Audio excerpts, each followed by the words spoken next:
Tudo certo, pessoal? Beleza? Professor Jefferson, dando sequência aqui na aula introdutória sobre transferência de calor, onde eu estou falando um pouquinho sobre os fenômenos, né? Dando uma breve introdução sobre os fenômenos de transferência de calor. E nessa aula nós vamos falar um pouquinho sobre radiação, certo? Então, lembrando, condução, convecção, a gente já tratou nos dois vídeos anteriores, né? E agora nós vamos falar aí sobre a radiação térmica, tá? Radiação ou irradiação térmica, né? São alguns sinônimos, eu prefiro o termo radiação mesmo, que acho que é mais adequado, tá? Toda matéria, todo corpo tá acima de 0 Kelvin, ou seja, zero absoluto, emite energia térmica, com maior ou menor intensidade. E um detalhe da radiação térmica é que ela, diferente dos outros dois fenômenos, condução e convecção, ela não necessita do meio material para ela se transferir. Ela é transportada através de ondas eletromagnéticas. Tá? E quanto menos matéria absorvendo, mais eficiente é esse processo. Por isso que a melhor forma de transferir radiação térmica é no vácuo, certo? A radiação térmica ela é responsável por toda a energia que chega ao nosso planeta através do Sol, né? Um dia ensolarado e sem nuvens tem um maior índice de radiação térmica.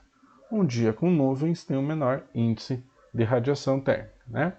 Também é a principal forma de transferência de calor através de fornalhas, fogueiras, né? Que no caso é representado por uma lareira aqui e o indivíduo ali tomando o seu vinho na frente da lareira, muito provavelmente. O copo está escondido, mas ele está ali, tá? Então, o que são ondas eletromagnéticas? Aqui nós temos o espectro de ondas eletromagnéticas e as principais, aqui nós temos o espectro completo, né, que vai ler desde os raios gamas até a micro-onda de rádio, tá?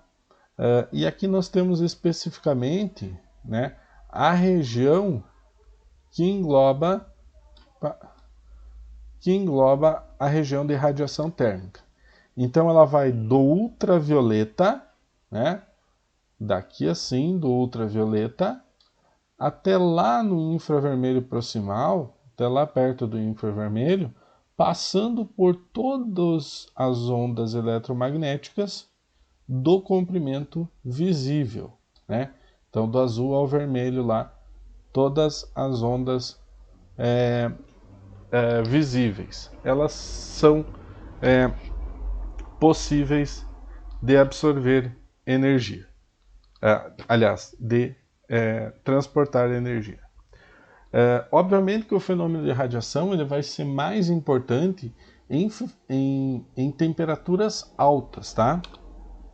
Então, um corpo ele pode absorver energia, ele pode refletir energia e ele pode irradiar energia, tá? A reflexão, então um corpo bom refletor, um refletor ideal, ele tem um índice de reflexão dado por a letra R igual a 1. Um bom absorvedor, ele tem um índice de absorção igual a 1. E um bom transmitor, ele tem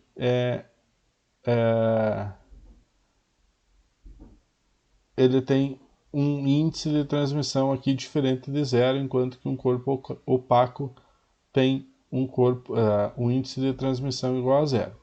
E a soma dos fenômenos de reflexão, absorção e transmissão, ela sempre vai dar 1 aqui, tá?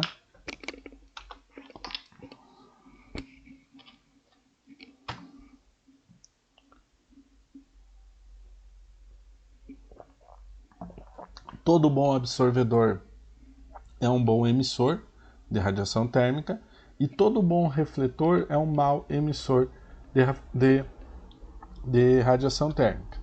Então, o corpo negro, também chamado de corpo negro, aqui tem uma wiki lá do Wikipedia que fala sobre corpos negros, tá? É um bom emissor ideal de radiação térmica. Então ele é um radiador ideal. Então por isso que, por exemplo, em casacos, né, roupas, normalmente de inverno elas são mais escuras, né, principalmente porque ele é um bom receptor de energia. Ele absorve muito bem a energia térmica, tá? Corpos negros tem a letra Epsilonzinha lá, que é o índice de emissividade próximo a 1, né? Corpos claros ou polidos são mal absorvedores e emissores de radiação térmica. Então, por exemplo, a prata aqui tem um epsilon de 0,02. E aí fica um videozinho no YouTube para vocês que fala sobre o Vanta Black, tá?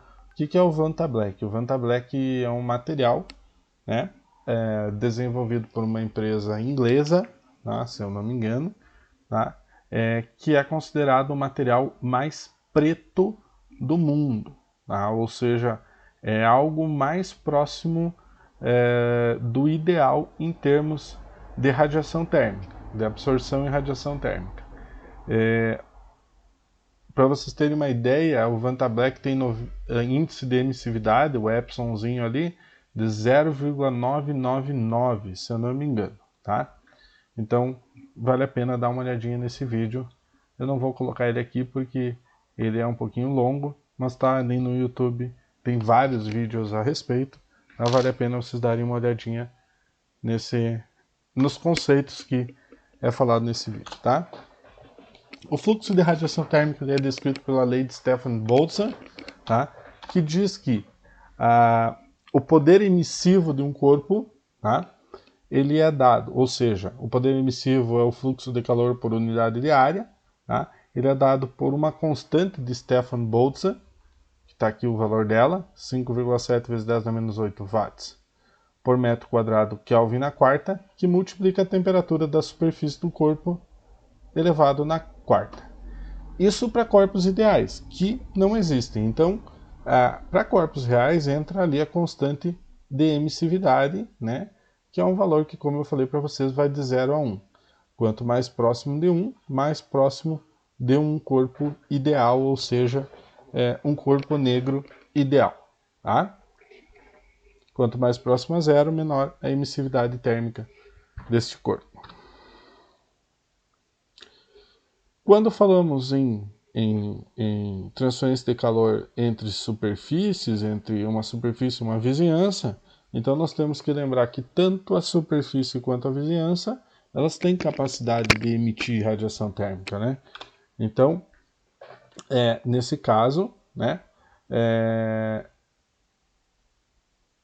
a emissão térmica, ou seja, o fluxo de calor por unidade de área, vai ser dado pela constante Stefan Boltzmann, que multiplica a emissividade térmica do corpo, que multiplica a temperatura da superfície do corpo menos a temperatura de suas vizinhanças.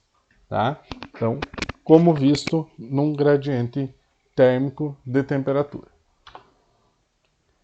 A radiação térmica é super importante, né, para sistemas alternativos de energia, como sistemas de captação de energia solar, de aquecimento de água através da energia solar. Como eu falei, ela é uma das mais importantes formas de energia, ou seja, é a única e principal forma de energia que chega na Terra através dos raios solares, né? Também ela vai ser super importante na parte de previsões meteorológicas, porque a emissão de infravermelho que chega na Terra, né, ela provenientes da Terra, desculpa, ela é uma forma de ter indicativos de previsões meteorológicas. No campo industrial ela vai ser super importante, principalmente em caldeiras, né, em sistemas que utilizam fornalhas para aquecimento. Tá? Então a radiação ela vai ser algo super importante. Por fim, pessoal, uma breve conclusão a respeito dessas primeira parte aí da unidade 1, né, desse capítulo introdutório, né, o que fica para vocês, né? Dificilmente nós temos um processo de transferência de calor dentro de uma indústria química, uma indústria de alimentos, uma indústria metalmecânica, né, que envolva um único processo de transferência de calor. Tá? Normalmente nós temos 2 ou mais mecanismos envolvendo a transferência de calor. Tá? E esses mecanismos de transferência de calor, tá, eles vão ser importantes, né, no conceito geral, né, no estudo desses processos, ou seja, de como a transferência de calor acontece, com que velocidade essa transferência de calor vai acontecer. Então, fica aqui um breve resumo desse capítulo 1, dessa primeira parte do capítulo 1 do livro, para que a gente tenha um pouquinho de noção, aprofunde um pouquinho nosso conhecimento sobre os principais fenômenos de transferência de calor. Valeu, pessoal! Então, obrigado e até a próxima.